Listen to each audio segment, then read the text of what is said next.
Hello, and a warm welcome to another Thought for the Week. It is Monday, the 17th of August, 2026, and we're talking deep stuff. We're talking about feeling like an imposter. This comes to you from the Grad team, and my name is Ruda Landman. Have you ever sat in a lecture, looked around the room, and thought, these people are all so smart and capable? I'm not. I don't fit. I don't belong here. If you have, you are not alone.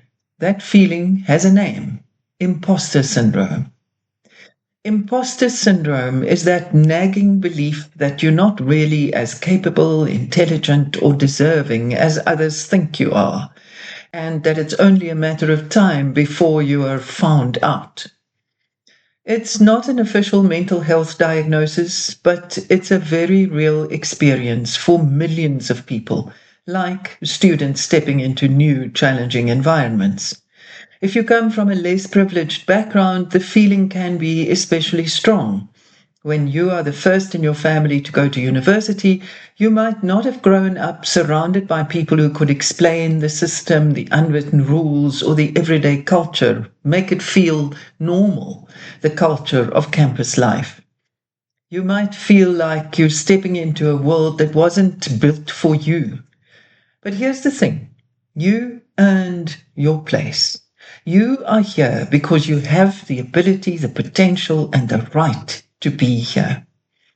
Imposter syndrome often shows up when you're in a new environment, like starting university. You're surrounded by high achievers and you start comparing yourself. You've set very high standards for yourself, or you don't see people with your background in the space you're in. The brain plays a trick on us. It focuses on our doubts and mistakes while ignoring our strengths and successes. You remember the one awkward answer you gave in class, but forget the insightful comment you made last week. You notice the one assignment you struggled with, but overlook the four you did well on. And because you don't see the struggles of others, but only their highlights, you assume they are confident and in control, even though they might be feeling just as uncertain as you are. If left unchecked, imposter syndrome can make you overwork to prove yourself, leading to burnout. Or perhaps even worse, it can paralyze you, keeping you from trying new things and learning in the process.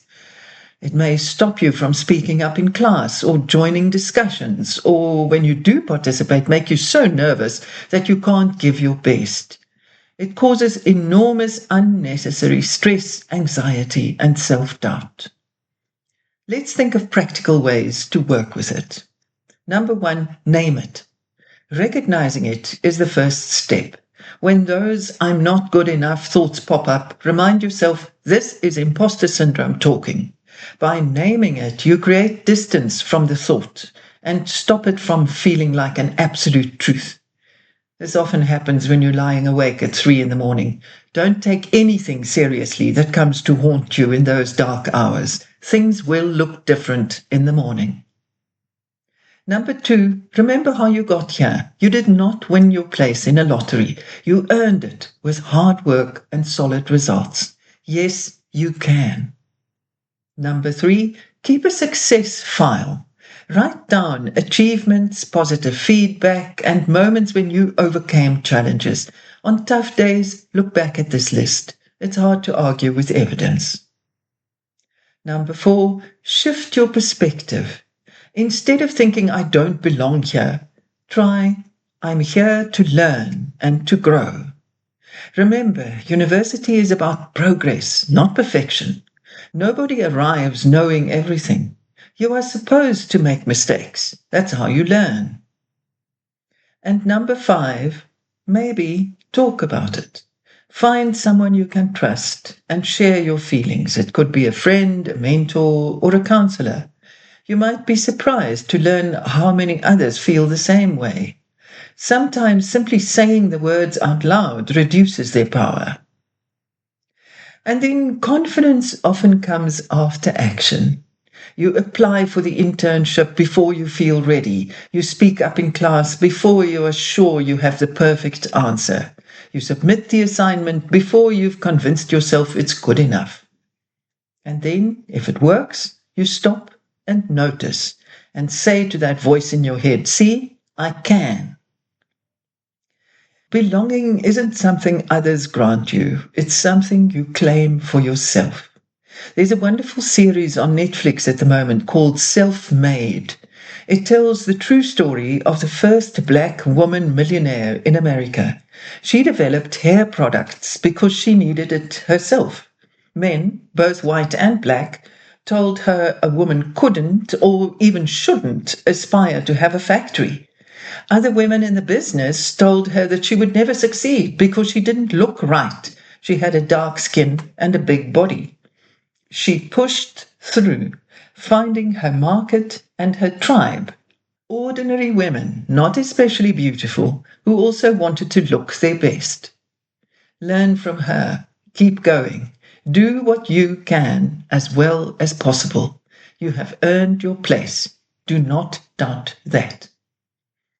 For first generation students, or those of you who come from a less privileged background, your journey might be different from some of your peers, but that difference can be a huge advantage. You have already shown resilience, adaptability, and determination by getting to university. Those are the qualities every student needs, every person actually, in whatever role, to grow towards success. The next time you think, I don't belong here, answer back, I do. I worked hard to get here and I'm still learning. That is what this place is for. Enjoy your week from the grad team. And do forward and share.